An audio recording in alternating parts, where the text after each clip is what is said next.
Капитанская дочка. В основу романа легли мемуары Петра Андреевича Гринева.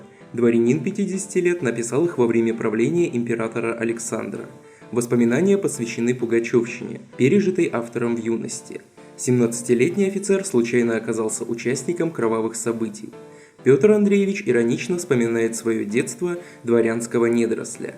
Его отец Андрей Петрович в молодости служил при графе Минихе и вышел в отставку майором. С тех пор жил в деревне, где женился на Авдотье Васильевне, дочери бедного дворянина. В семье Гриневых было 9 детей, но кроме Пети все умерли в младенчестве. Еще до рождения его записали служить сержантом в Семеновский полк, как тогда было принято у дворян. С 5-летнего возраста за мальчиком присматривал слуга Савельич. Старика назначили воспитателем за трезвое поведение.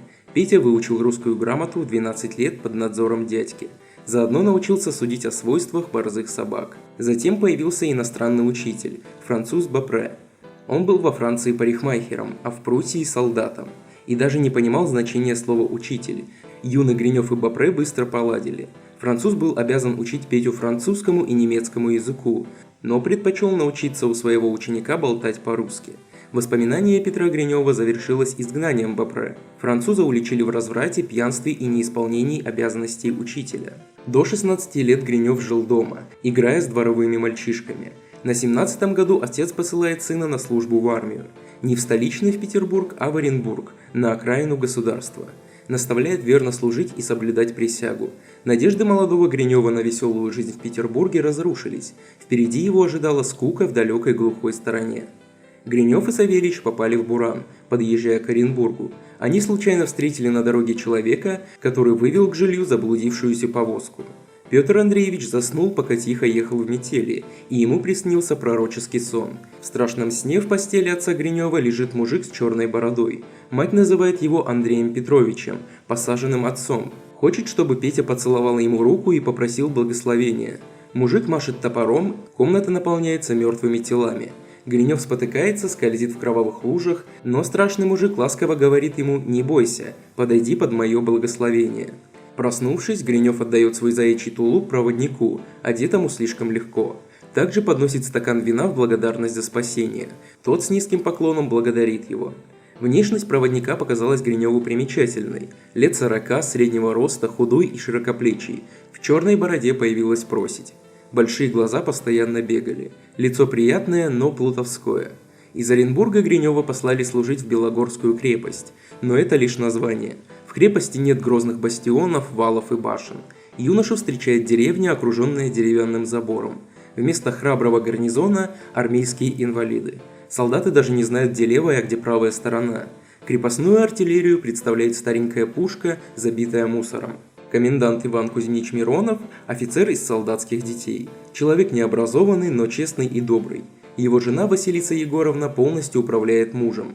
Она смотрит на служебные дела, как на хозяйственные. Скоро Гринев становится как родной для Мироновых и сам незаметно привязывается к доброму семейству. Дочь Мироновых, Маша, кажется ему благоразумной и чувствительной. Служба у Гринева не тяжелая. Он увлекся чтением, переводами и сочинением стихов. Поручик Швабрин – единственный в крепости человек, близкий Гриневу по возрасту и образованию. Сначала Гринев сблизился с Швабриным, но скоро они ссорятся. Швабрин с издевкой критикует любовную песенку Гринева. Песенка посвящена Маше Мироновой. Девушку Швабрин тоже очерняет грязными намеками. Гринев позже поговорил с Машей и выяснил причины злоречия Швабрина. Поручик сватался к дочери коменданта, но получил отказ. Маша признается Гриневу, что не любит Алексея Ивановича. Поручик ей глубоко противен. Молодые люди ссорятся и устраивают дуэль на окраине деревни. Швабрин в поединке ранил Гринева шпагой в плечо. Маша ухаживает за раненым, парень и девушка признаются друг другу в любви. Гринев пишет письмо отцу и просит родительского благословения на свадьбу. Но Маша бесприданница. У Мироновых лишь одна служанка, а у Гриневых 300 душ крестьян. Отец запрещает сыну жениться и обещает перевести подальше от Белогорской крепости. После отцовского письма Гринев впадает в задумчивость, ищет уединения. Жизнь кажется ему несносной. Герой романа боится сойти с ума и удариться в распутство. Но происходят неожиданные события, сильно повлиявшие на жизнь Гринева. Моральное состояние юноши изменилось к лучшему. В начале октября 1973 года комендант крепости получает секретное сообщение. В бумаге говорится о бунте на российских границах.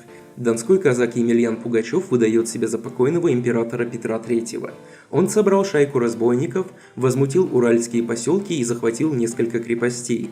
Коменданту предлагают принять меры против самозванца. Крепость надо подготовить к отражению штурма. Вскоре все заговорили о Пугачеве.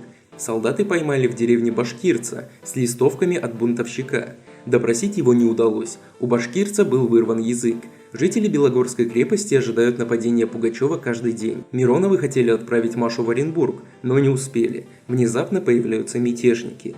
Они очень быстро захватывают крепость. Простые люди встречают пугачевцев хлебом с солью. Разбойники захватывают в плен дворян, в том числе Гринева. Пленных ведут на площадь присягать Пугачеву. Несогласных тут же вешают. Комендант отказался присягать вору и самозванцу и первым гибнет на виселице. Казаки убивают саблей его жену Василису Егоровну. Гринев собирается повторить подвиг начальника, но Пугачев узнает и освобождает его. Это Савельич спас своего воспитанника от смерти. Пугачев оказался тем бродягой, которому Гринев подарил заячий тулуп в метель. Старый слуга напомнил об этом злодею, и тот помиловал юного дворянина. Самозванец приглашает Гринева вечером в гости. Пугачев называет себя великим государем и обращается к людям как царь. В гостях Пугачева Гринев отказывается служить новой власти. Он не может нарушить присягу императрицы. Гринев даже не обещает избегать службы против Пугачева. Дворянин смиренно ожидает решения разбойника. Искренность Гринева поражает Пугачева, и тот отпускает офицера. Гринев хочет ехать за помощью в Оренбург, чтобы спасти Машу Миронову. Больная девушка остается в крепости. Попадья выдает ее за свою племянницу. Поручик Швабрин пристегнул на верность Пугачеву и назначен комендантом. Гринева это очень беспокоит. В Оренбурге Гриневу отказывают в помощи. Через несколько дней войска мятежников окружают город. Потянулись долгие дни осады. Случайно в руки Гринева попадает письмо Маши. Он узнает, что Швабрин принуждает девушку выйти за него замуж. Угрожает в противном случае выдать ее пугачевцам. Снова Гринев обращается за помощью к коменданту и получает отказ.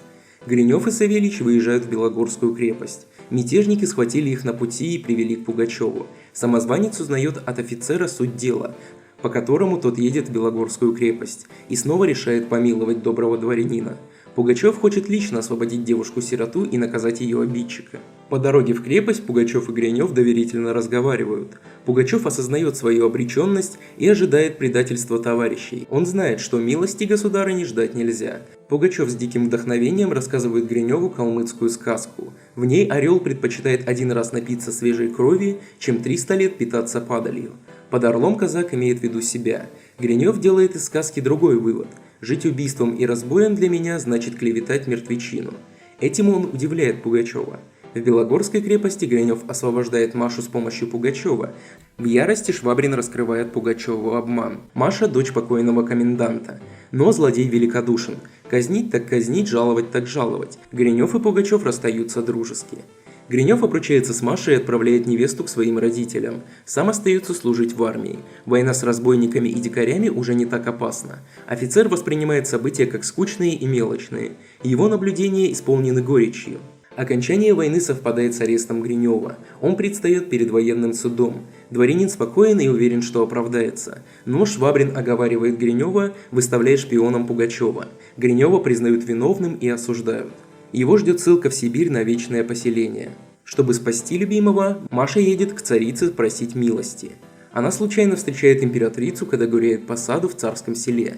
Приятная дама средних лет отдыхает в беседке и вступает в разговор с Машей. Она знает о деле Гринева и считает его виноватым в измене. Маша горячо рассказывает свою историю. Ведь только из-за нее Гринев перенес столько опасностей.